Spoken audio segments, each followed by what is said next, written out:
नमस्ते दोस्तों, स्वागत करती हूँ अपने YouTube चैनल पर। आज का वीडियो है हिंदी का। इसमें हम आपको कराएंगे गद्यांश। तो गद्यांश में पहले हम पूरा ये पढ़ेंगे, फिर उसके बाद इसके क्वेश्चंस को हम सॉल्व करेंगे। और अगर ये क्वेश्चन नहीं समझ में आता है कोई, तो हमको दोबारा से वो गद्यांश को पढ़ना होगा। तो पहला गद्यांश आज का देखते हैं हम। किसी गांव में एक किसान रहता था। वह बूढ़ा था। उसके 5 बेटे थे। सारे बेटे बेहद आलसी थे। वे कुछ नहीं करते थे।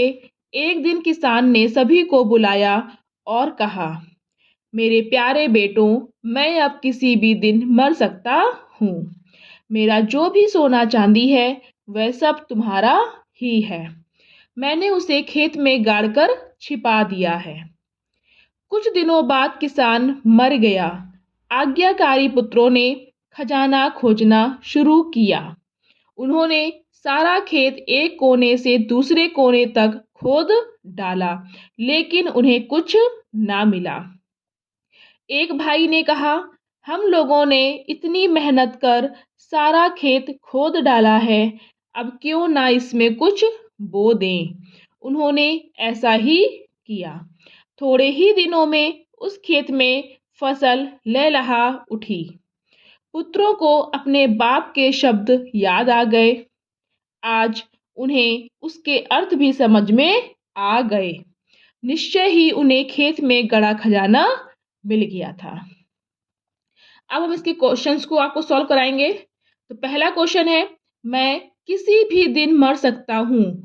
यहाँ सकता हूँ क्या बता रहा है? ए ऑप्शन एक सुझाव, एक विनती, सी ऑप्शन एक संभावना और डी ऑप्शन एक अभिलाषा और आशा। तो मैं किसी भी दिन मर सकता हूँ, यानी कि उसको लगने लगा है कि मैं किसी भी दिन मर जाऊंगा। तो सुझाव तो वो किसी को दे नहीं रहा है, उसको उम्मीद मतलब ऐसा लगने लगा, फील हो रहा है। तो विनती भी नहीं है। अभिलाषा और आशा मतलब उम्मीद होती है, तो उम्मीद भी नहीं है। उसकी संभावना है कि हो सकता है ऐसा हो जाए। इसलिए इसका आंसर क्या होगा? हमारा सी ऑप्शन हो जाएगा। नेक्स्ट क्वेश्चन हम देखते हैं। पुत्रों ने खेत खोद डाला। ए ऑप्शन फसल उगाने के लिए, बी ऑप्शन उसमें बीज बिखेरने के लिए, सी ऑप्शन अपने आलस से छुटकारा पाने के लिए, डी ऑप्शन सोना पाने के लिए। पुत्रों ने खेत खोद डाला। क्यों खोदा था? क्यों? क्योंकि उसके पिता ने कहा था कि इसमें खजाना गड़ा हुआ है और हमें वो जो खजाना मतलब जो सोना गड़ा हुआ है और उसमें वो हमको ढूंढना है। तो फसल उगाने के लिए ये तो गलत हो गया। बीज बिखेरने के लिए गलत हो गया। आलस से छुटकारा पाने के लिए ये भी गलत हो गया। डी ऑप्शन हमारा सही हो जाएगा, सोना पाने के लिए। ये देखिए लिखा हुआ है, मैं अब किसी भी दिन मर सकता हूँ। मेरा जो भी सोना चांदी है वह सब तुम्हारा है। मैंने उसे खेत में गाड़कर छिपा दिया है। जो उनके बेटे थे पांचों, उन्होंने सोना चांदी ढूंढने के लिए वो पूरा खेत को उन्होंने खोद डाला था। इसलिए इसका आंसर होगा हमारा डी ऑप्शन सही। नेक्स्ट क्वेश्चन है, उन्होंने ऐसा ही किया। ऐसा ही से क्या संकेत मिल रहा है? ए ऑप्शन पिता की आज्ञा का पालन, बी ऑप्शन खेत को खोदना, सी ऑप्शन बीज बोना, डी ऑप्शन सोना पाना। उन्होंने ऐसा ही मतलब जैसा पिता ने कहा था। तो बीज बोने के लिए कहा था? नहीं कहा था। सोना पाने के लिए कहा था? नहीं, सोना उन्होंने ढूंढने के लिए कहा था। खेत को खोदने के लिए कहा था? नहीं, उन्होंने पिता की आज्ञा का पालन, जैसा पिता ने कहा था वैसा ही उन्होंने खेत को खोदा। इसलिए इसका आंसर हमारा हो जाएगा ए ऑप्शन। नेक्स्ट क्वेश्चन है, किसान चाहता था कि उसके बेटे, ए ऑप्शन है आज्ञाकारी बने, बी ऑप्शन है मेहनती बने, सी ऑप्शन है मजबूत बने, डी ऑप्शन है अच्छे किसान बने। तो किसान चाहता था कि जो उसके बेटे हैं वो मेहनती बने, क्योंकि वो बहुत ज्यादा आलसी थे। इसलिए इसका आंसर क्या होगा? बी ऑप्शन हमारा हो जाएगा। आज्ञाकारी तो वो थे ही, आज्ञाकारी थे तभी उन्होंने उनके पिता की अपनी आज्ञा का पालन किया, उन्होंने खेतों को खो डाला था। मजबूत के बारे में कोई बात नहीं की गई है। अच्छे किसान के बारे में बात नहीं की, उन्होंने कहा सिर्फ मेहनती बने, क्योंकि उनके जो बेटे थे, ये लिखा हुआ है, सारे बेटे बेहद आलसी थे, वे कुछ भी नहीं करते थे। इसलिए वो चाहता था कि उसका जो उनके जो बेटे हैं वो थोड़े से मेहनती बन जाएं। इसलिए इसका आंसर होगा हमारा बी ऑप्शन। नेक्स्ट क्वेश्चन है, गद्यांश से ज्ञात होता है कि किसान बुद्धिमान था, ईमानदार था, धनी था, परिश्रमी था। तो ईमानदार था ऐसा तो बताया तो गया नहीं है। धनी था, धनी भी नहीं था। परिश्रमी था, परिश्रमी हो सकता है, लेकिन जो उसने अपने किसान ने क्या लगे अपनी बुद्धि लगाई थी, अपने बेटों से कहा था कि उसमें खेत में सोना गड़ा हुआ है, उसने बुद्धि लगाई और उसके बेटों ने वैसा ही किया। इसलिए यहाँ पर बुद्धिमान के लिए यहाँ पर आ जाएगा। इसका आंसर होगा हमारा ए ऑप्शन। अब हम देखते हैं नेक्स्ट गद्यांश को। मछली पकड़ना मेरा प्रिय खेल है, मैं घंटों मछली पकड़ने के लिए बैठ सकता हूँ, चाहे मेरे हाथ कुछ भी ना लगे, लेकिन इससे मुझे कोई परेशानी नहीं होती। कुछ मछली पकड़ने वाले बदकिस्मत होते हैं, मछली फंसने की बजाय उनकी बंसी में जूते और कबाड़ फंसते हैं। मैं और भी बदकिस्मत हूँ, मेरी बंसी में कुछ नहीं फंसता, पुराने जूते तक नहीं। नदी किनारे पूरी पूरी सुबह गुजारने पर भी मैं खाली हाथी घर वापस जाता हूँ। मेरे दोस्त लोग कहते हैं तुम्हें अब मछली पकड़ना बंद कर देना चाहिए, यह वक्त की बर्बादी के सिवा और कुछ नहीं है। लेकिन उन्हें एक महत्वपूर्ण बात नहीं सूझती, वह यह कि सचमुच मछली पकड़ने में मेरी कोई दिलचस्पी नहीं है। मेरी रुचि तो सिर्फ इस बात में है कि मैं नाव में बैठा रहूं और कुछ भी ना करूं। अब हम इसके गद्यांश को देखेंगे, सॉरी क्वेश्चंस को देखेंगे। तो पहला क्वेश्चन है इसका, कुछ मछली पकड़ने वाले बदकिस्मत होते हैं क्योंकि वे कभी भी मछली नहीं पकड़ पाते। बी ऑप्शन, मछली पकड़ना उनका प्रिय खेल नहीं होता। सी ऑप्शन, वे घंटों मछली फांसने के लिए बैठे रहते हैं। डी ऑप्शन, कभी कभी मछली की बजाय उनकी बंसी में पुराने जूते और कबाड़ फंस जाते हैं। इसका आंसर होगा हमारा डी ऑप्शन। ये देखिए लिखा हुआ है, कुछ मछली पकड़ने वाले बदकिस्मत होते हैं, मछली फंसने की बजाय उनकी बंसी में जूते और कबाड़ फंसते हैं। इसलिए इसका आंसर हमारा डी हो जाएगा। नेक्स्ट क्वेश्चन है, लेखक का प्रिय खेल मछली पकड़ना ही है क्योंकि वे ए ऑप्शन हमेशा मछली पकड़ लेते हैं, बी ऑप्शन इसे बहुत मज़ेदार पाते हैं, सी ऑप्शन नाव में बैठकर कुछ भी ना करना उन्हें आनंददायक लगता है, डी ऑप्शन पुराने जूतों का संग्रह करते हैं। लेकिन लेखक का जो प्रिय खेल मछली पकड़ना ही है क्योंकि क्योंकि उसको नाव में बैठकर कुछ भी ना करना सबसे प्यारा उसे लगता था। इसलिए इसका हो जाएगा सी ऑप्शन। यहाँ पर देखिए लिखा हुआ है, सचमुच मछली पकड़ने में मेरी कोई दिलचस्पी नहीं है, मेरी तो रुचि सिर्फ इस बात में है कि नाव में बैठा रहूं और कुछ भी ना करूं। उसको था केवल वो नाव में बैठा रहे। इसलिए इसका आंसर हमारा सी ऑप्शन हो जाएगा। नेक्स्ट क्वेश्चन है, लेखक एक अच्छा मछली पकड़ने वाला नहीं है क्योंकि वह कभी भी कुछ भी नहीं पकड़ पाता। बी ऑप्शन, वह केवल पुराने जूते और कबाड़ ही पकड़ पाता। सी ऑप्शन, वह अकेले ही जाता है। डी ऑप्शन, वह मछली पकड़ने में घंटों लगा देता है। अच्छा मछली पकड़ने वाला नहीं है क्यों? क्योंकि उसे कभी भी कुछ भी पकड़ में नहीं आता था। इसलिए इसका आंसर क्या होगा? ए ऑप्शन हो जाएगा। नेक्स्ट क्वेश्चन है, लेखक जो थैला लेकर लौटता है वह ए ऑप्शन खाली रहता है, बी ऑप्शन पुराना है, सी ऑप्शन मछलियों से भरा रहता है, डी ऑप्शन पुराने जूतों व कबाड़ से भरा रहता है। तो लेखक जो थैला लेकर लौटता है वह क्या रहता है? खाली रहता है। क्यों? क्योंकि उसको कुछ पकड़ में ही नहीं आता था, इसलिए हमेशा ही खाली लौटता था। इसलिए ये देख सकते हैं, मेरी बंसी में कुछ नहीं फंसता, पुराने जूते तक नहीं, नदी किनारे पूरी पूरी सुबह गुजारने पर भी मैं खाली हाथ घर वापस जाता हूँ। यानी कि उसके वो जो थैला था वो वापस घर खाली और लेकर लौटता था, कुछ भी उसके पकड़ में नहीं आता था। नेक्स्ट क्वेश्चन है, लेखक के दोस्त लोग इनसे कहते हैं कि आप मछली पकड़ना छोड़ दें क्योंकि ए ऑप्शन वे इनसे नाराज हैं, बी ऑप्शन वे चाहते हैं ये कोई और खेल अपनाए, सी ऑप्शन वे इनका साथ चाहते हैं, डी ऑप्शन वे सोचते हैं कि ये केवल वक्त बर्बाद करता है। तो लोग इस दोस्त कहते थे इनसे कि तुम मछली पकड़ना छोड़ दो क्योंकि तुम्हें कुछ भी वो पकड़ में नहीं आता है। तो उनको ये केवल वक्त की बर्बादी ही लगती थी। इसलिए इसका आंसर क्या होगा हमारा, डी ऑप्शन। ये दिखा रहा है आपको हम गद्यांश में। मेरे दोस्त लोग कहते हैं तुम्हें अब मछली पकड़ना बंद कर देना चाहिए, यह वक्त की बर्बादी के सिवा और कुछ नहीं है। इसलिए उनको उनको केवल क्या लगता था कि ये वक्त की बर्बादी है। ये देखिए यहाँ पर, इसलिए इसका डी आंसर हमारा बिल्कुल सही हो जाएगा।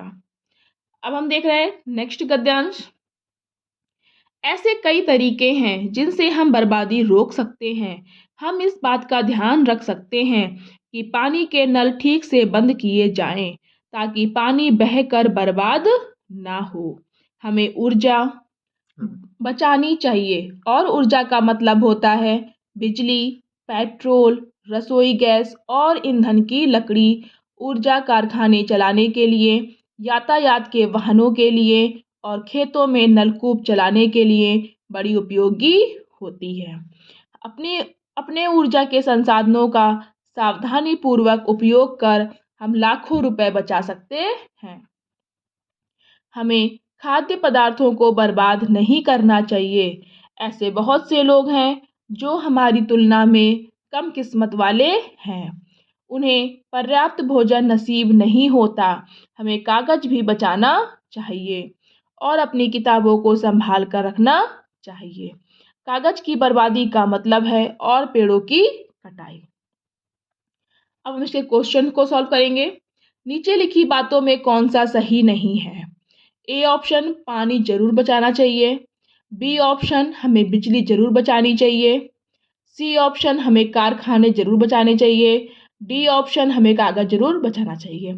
तो पानी बचाने के लिए वो सब लोग यही कहते हैं कि पानी बचाना चाहिए, बिजली भी बचानी चाहिए, लेकिन कारखाने की यहाँ पर कोई बात नहीं की गई है। इसलिए इसका आंसर क्या होगा हमारा, सी ऑप्शन हो जाएगा। नेक्स्ट क्वेश्चन है, नीचे लिखी चीजों में से कौन सी हमें ऊर्जा नहीं प्रदान करती हैं? ए ऑप्शन बिजली, बी ऑप्शन यातायात, सी ऑप्शन जलाने की लकड़ी, डी ऑप्शन पेट्रोल। तो हमें कौन सी ऊर्जा नहीं प्रदान करती है? तो यातायात से हमें कोई भी ऊर्जा प्रदान नहीं होती है और बिजली से भी होती है, लकड़ी से भी होती है और पेट्रोल से भी होती है। इसलिए इसका आंसर क्या होगा हमारा, बी ऑप्शन हो जाएगा। नेक्स्ट क्वेश्चन है, बहुत से गरीब आदमियों के पास पर्याप्त ए ऑप्शन भोजन नहीं होता, बी ऑप्शन पेड़ नहीं होते, सी ऑप्शन पुस्तकें नहीं होती, डी ऑप्शन कागज नहीं होता। तो बहुत से गरीब आदमियों के पास क्या नहीं होता है, वो उनके पास भोजन नहीं होता। गरीब है तभी उनको भोजन नहीं है। पेड़, पुस्तकें, कागज तो एक अलग की बात हो गई। इसलिए इसका आंसर हमारा होगा ए ऑप्शन।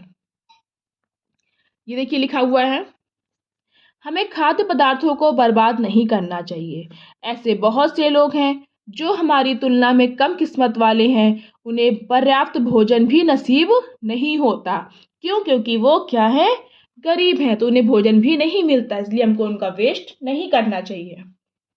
नेक्स्ट क्वेश्चन है, ऊर्जा बचाकर हम ए ऑप्शन धन बचा सकते हैं, बी ऑप्शन लोगों को बचा सकते हैं, सी ऑप्शन नलों को बचा सकते हैं, डी ऑप्शन किताबें बचा सकते हैं। तो ऊर्जा बचाकर हम धन को बचा सकते हैं, इसलिए इसका आंसर होगा हमारा ए ऑप्शन। अब हम देख रहे हैं, ये देखिए लिखा हुआ क्वेश्चन गद्यांश में, अपने ऊर्जा के संसाधनों का सावधानी पूर्वक उपयोग, यानी कि थोड़ा सा उसको बचत करके हम लाखों रुपए बचा सकते हैं। यहाँ पर क्या होगा, हम धन को बचा सकते हैं। नेक्स्ट क्वेश्चन है, कागज बर्बाद कर हम ए ऑप्शन पेड़ों की कटाई को बढ़ावा देते हैं, बी ऑप्शन पानी की हानि को बढ़ावा देते हैं, सी ऑप्शन किताबों की कमी को बढ़ावा देते हैं, डी ऑप्शन खाद्य पदार्थों की कमी को बढ़ावा देते हैं। कागज बर्बाद करके हम क्या करते हैं, पेड़ों की कटाई, क्योंकि पेड़ों की जो कटाई होती, जो लकड़ी होती है, उसी से ही हमारा कागज बनता है। इसलिए कहते हैं कि पेड़ों की कटाई को हम बढ़ावा देते हैं। पानी की हानि को बढ़ावा देने से कागज में कोई मतलब नहीं है। किताबों की कमी को इससे भी कुछ नहीं है। खाद्य पदार्थ का कागज से कोई मतलब नहीं है। पेड़ों की कटाई का इससे मतलब है। ये देखिए लिखा हुआ है, हमें कागज भी बचाना चाहिए और अपनी किताबों को संभाल कर रखना चाहिए।